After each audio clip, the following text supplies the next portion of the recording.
I hope आप लोग अच्छे होंगे। तो आज हम बात करेंगे BSc BEd third year zoology के थर्ड पेपर की, जिसके अंदर एक सेक्शन जो है वो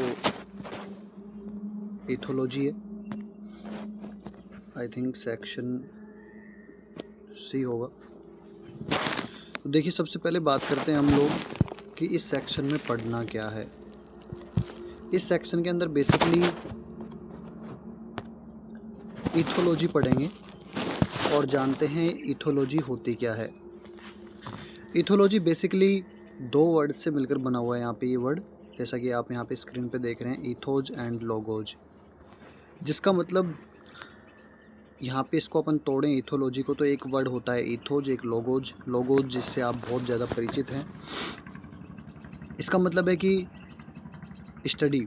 लोगोज का मतलब स्टडी होता है। Whereas if we talk about the ethos word, तो इथोज का मतलब होता है परंपरा, जो कि बार बार दोहराई जा रही है, बार बार उसे रिपीट किया जा रहा है। तो अपन इस केस में उसको इथोज बोल रहे हैं यहाँ पे। तो ऐसी कोई चीज़ का अध्ययन इथोलॉजी के अंदर आता है जो कोई बार बार दोहराई जा रही है, रिपीटेडली जो चीज़ हो रही है, उसको अपन इथोलॉजी के जो अर्थ है उस हिसाब से यहाँ पे कंसिडर कर सकते हैं। जो चीज़ बार बार दोहराई जा रही है उसका अध्ययन इथोलॉजी होता है, ऐसा अब तक के अर्थ में आ रहा है। उसके बाद देखिएगा यहाँ पे क्या चीज़ें हैं। यस, कोई भी जीव नेचर में इंडिपेंडेंटली सर्वाइव नहीं कर सकता, ऑब्वियसली नहीं कर सकता। अगर ऐसा है कि कोई जीव जो है वो अगर इस तरह की चीज़ें रखता है कि उसे कभी दूसरे जीव की किसी चीज़ के लिए ज़रूरत नहीं पड़ेगी, तो ऐसा नहीं है। डेफिनेटली कोई भी जीव लगा लो नेचर के अंदर, वो अकेले सर्वाइव तो नहीं कर सकता। उसे किसी न किसी जीव, दूसरे जीव के, अन्य जीव की किसी न किसी वे के अंदर जो है वो ज़रूरत ज़रूर पड़ती है। और यहाँ पे लिखा हुआ है किसी न किसी पर्पज़ से वो अन्य जीवों के ऊपर या अन्य वस्तुओं के ऊपर डिपेंड करता है, जिससे जीवों के अंदर इंट्रैक्शंस उत्पन्न होती है। ऑब्वियस सी बात है, जब दो जीव जो हैं वो किसी न किसी पर्पज़ के लिए आपस में इंट्रैक्शन कर रहे हैं, तो ऑब्वियसली वहाँ पे उनका पर्पज़ भी, उनकी डिमांड भी पूरी होती है और उससे इंट्रैक्शंस जनरेट होती हैं। उसके बाद देखते हैं यहाँ पे क्या क्या चीज़ें होती हैं। यहाँ पे एक समझाया गया है। यस, एक्सटर्नल स्टिमुलस और यहाँ पे लिखा हुआ है इंटरनल स्टिमुलस। देखिए क्या होते हैं।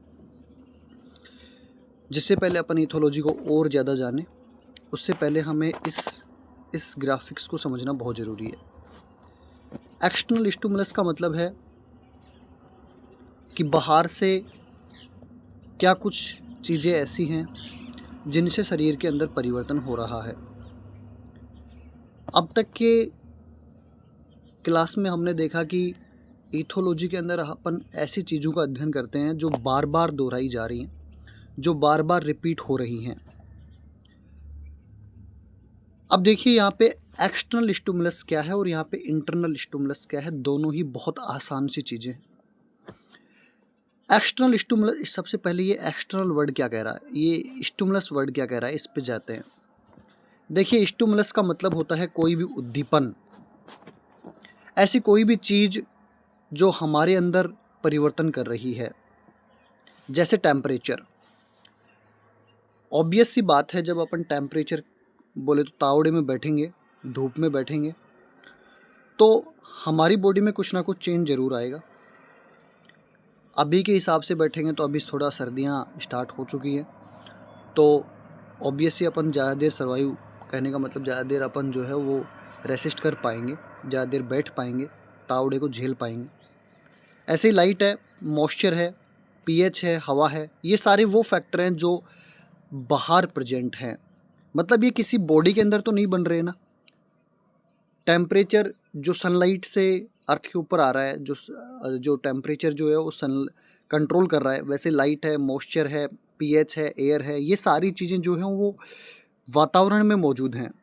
और वातावरण में मौजूद हैं इसलिए हम यहाँ पे कह रहे हैं कि ये जो संकेत हैं, ये जो उद्दीपन हैं, ये शरीर के बाहर हैं, इसलिए एक्सटर्नल हैं। एक्सटर्नल का मतलब बाह्य, जो किसी जीव के अंदर चेंज ला दे। जो किसी जीव के अंदर चेंज ला दे उसी को स्टिमुलस कहते हैं बेटा।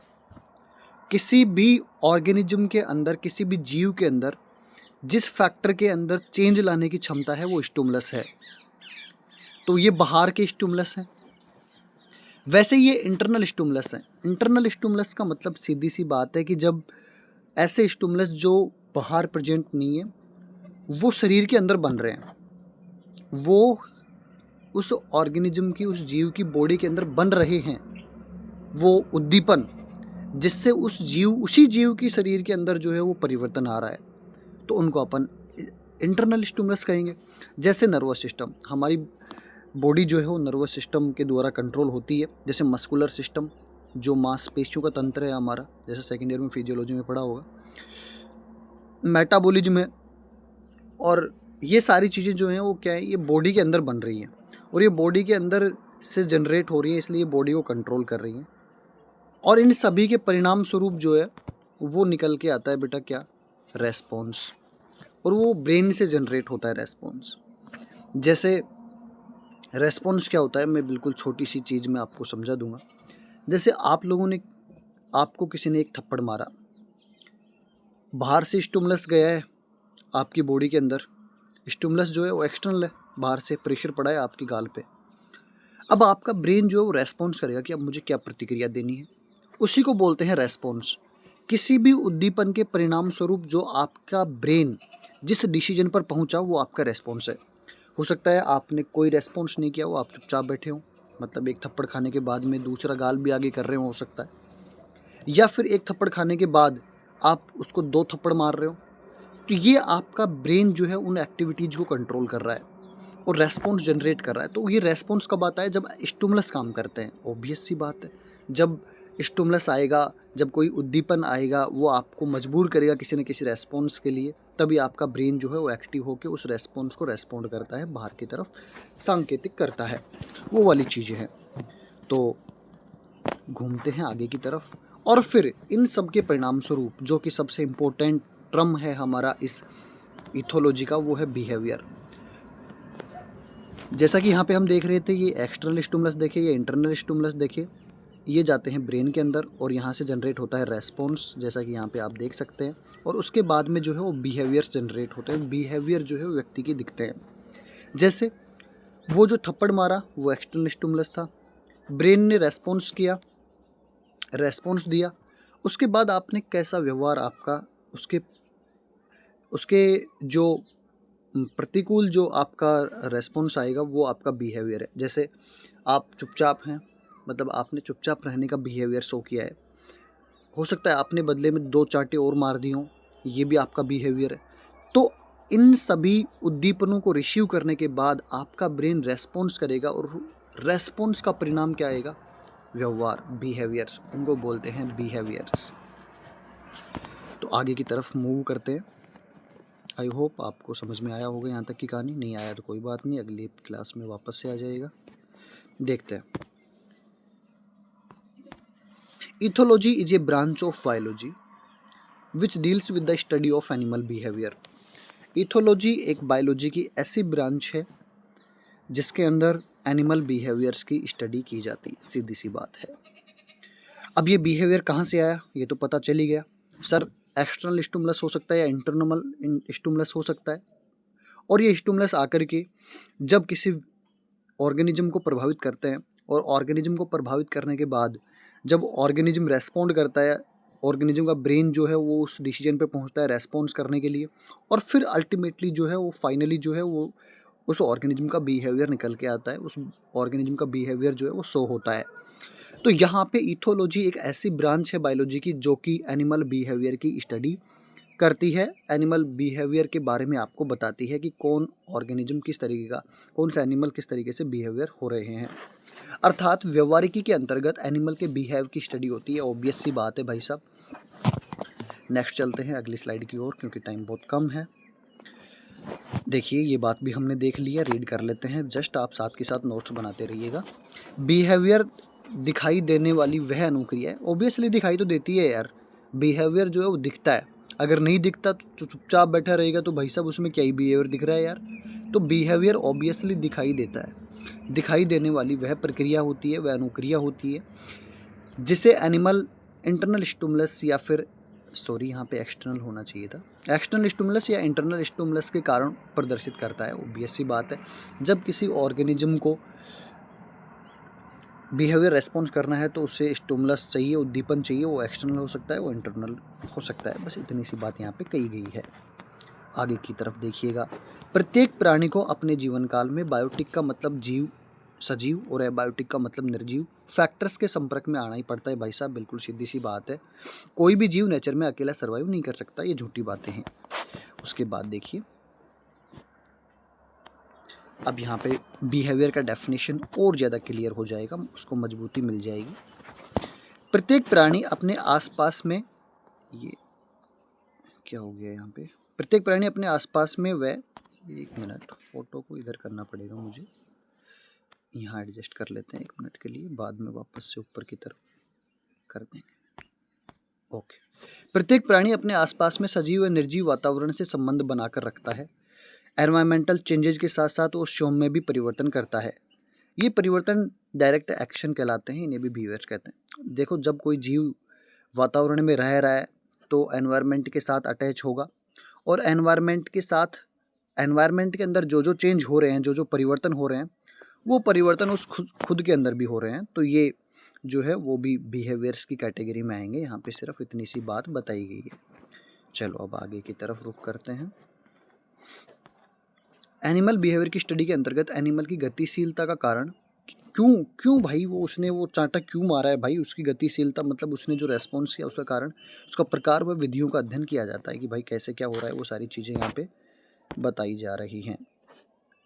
उसके बाद देखिएगा, एनिमल बिहेवियर मस्कुलर व ग्लैंडुलर रेस्पॉन्स की अभिव्यक्ति होती है जो किसी जंतु के अंदर, यहाँ पे थोड़ी सी साइंटिफिक लैंग्वेज यहाँ पे आ चुकी है, बम्ब होने की कोई ज़रूरत नहीं है, चीज़ें बहुत आसानी से समझ में आ जाएंगी। एनिमल बिहेवियर मस्कुलर, मस्कुलर का मतलब होता है मसल्स, मांसपेशियाँ, इसको मैं यहाँ कर देता हूँ। ओके, एनिमल बिहेवियर मस्कुलर व ग्लैंडुलर रेस्पॉन्स की अभिव्यक्ति होती है। भाई मस्कुलर, बिना मसल्स के देखो रेस्पॉन्स नहीं आता है, मस्कुलर एक्टिविटी होना ज़रूरी है। मस्कुलर का मतलब है जो हमारी मांसपेशियाँ, उनमें परिवर्तन। कहने का मतलब, जब चांटा मारा तो यार मांसपेशियाँ तो परिवर्तन हुई होंगी, और जब चांटा मारने के लिए जब उस आदमी का जो कालजा है वो काम कर रहा है, इसका मतलब ग्लैंडुलर का मतलब होता है ग्रंथियाँ। भाई ग्रंथियाँ ही हार्मोन सिक्रीट करती हैं, और उससे आदमी जो है वो अपने जो प्रतिक्रियाएँ हैं उनको कंट्रोल कर पाता है। तो एनिमल बिहेवियर मस्कुलर व ग्लैंडुलर रेस्पॉन्स की अभिव्यक्ति होती है जो किसी जंतु के एक्शनल स्टिमुलस, यहाँ पे एक्शनल लिखा हुआ है वापस से इसने, इट्स नॉट एक्शनल, इट्स एक्सटर्नल बेटा, एक्सटर्नल का मतलब बाह्य, भली भांति परिचित है आप लोग। वह इंटरनल स्टिमुलस का कारण उत्पन्न होती हैं, सीधी सी बात है।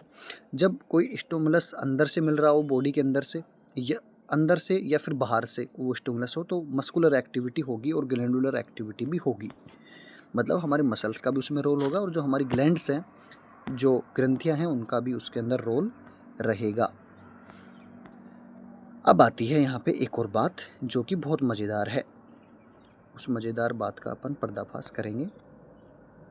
ये लीजिए, ऐसे बिहेवियर जो एक जनरेशन से दूसरी जनरेशन में ट्रांसफ़र हो जाते हैं, इन्हें जन्म के बाद सीखने की आवश्यकता नहीं होती। ऐसे बिहेवियर्स को इन्नेट बिहेवियर कहते हैं। बहुत ही इंपॉर्टेंट लाइन है, यहाँ से क्वेश्चन बनने की मेरे हिसाब से तो पूरी पॉसिबिलिटी है। ऐसे बिहेवियर, ऐसे व्यवहार जो एक पीढ़ी से दूसरी पीढ़ी में ट्रांसफ़र हो जाते हैं। भाई हो सकता है ऐसा कि अपने व्यवहार जो है वो अपने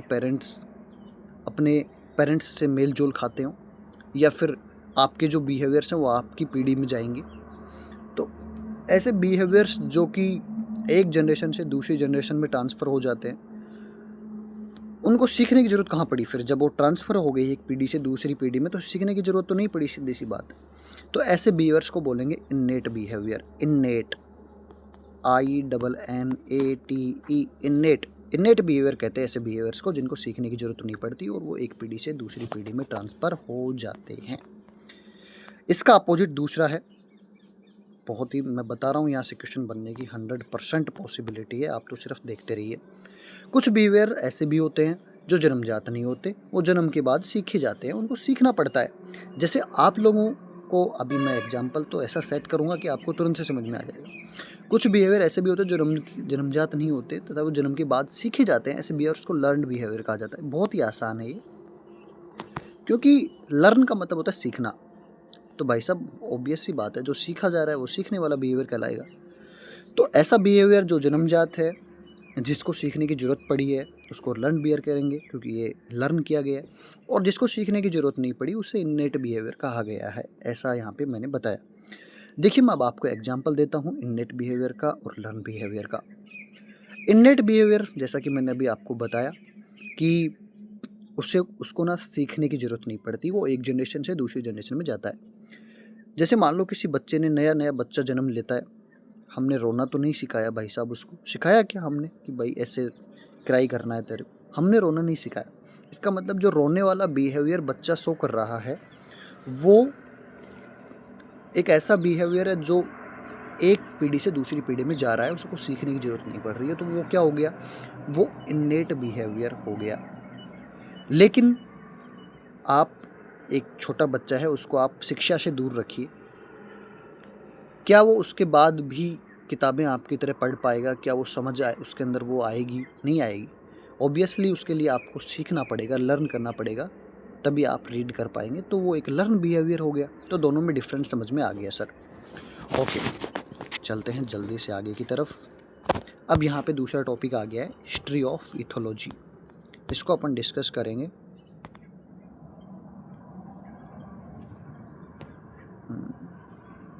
ओके, इसको डिस्कस करेंगे अगली क्लास में।